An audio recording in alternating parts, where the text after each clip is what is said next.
strategically using the business credit. And I'm going to talk about manufacturing credit and payment data, right? So what I do is I pay all of my business expenses and bills using a business credit card. So I'm transacting, right? I'm never using a business debit card for anything, right? Business credit card. So if you have recurring business expenses, subscriptions, you put all of that on a business credit card, right? And then the next step of this, right? You want to let your business revenue and deposits stack up. So what I do is, I let the expenses stack up on the business credit card. And then maybe after a couple of months, maybe 2 to 3 months, I'll then use the business line of credit to pay down the business credit card. So what I do is I transfer from the business line of credit, and I have set up multiple, checking accounts. So I'll have a checking account, a business checking account where just all revenue flows through. So it just shows money going in, and then an account where I'm making transfer from the business line of credit to the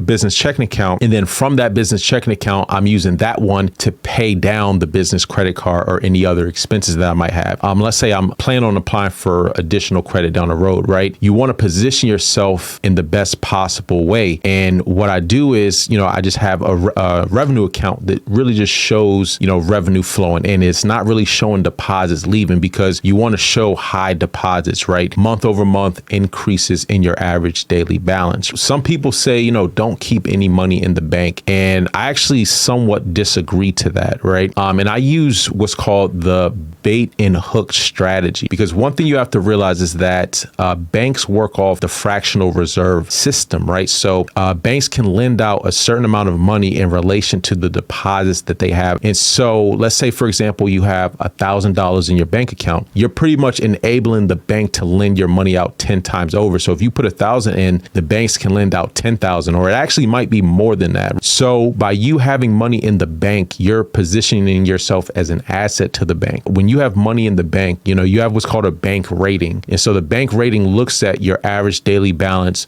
over a 90-day period. And so if you have money sitting in the bank, you pose less of a risk, because again, banks going to be more willing to lend you money if they know you already have money that you're not really using. I know it sounds somewhat counterintuitive, but just think of your deposits, your revenue streams flowing in as bait to get more loans, bigger lines of credit, and things like that. And so that's one of the strategies that I use. And so by being able to show high balances is going to increase your chances of getting approved.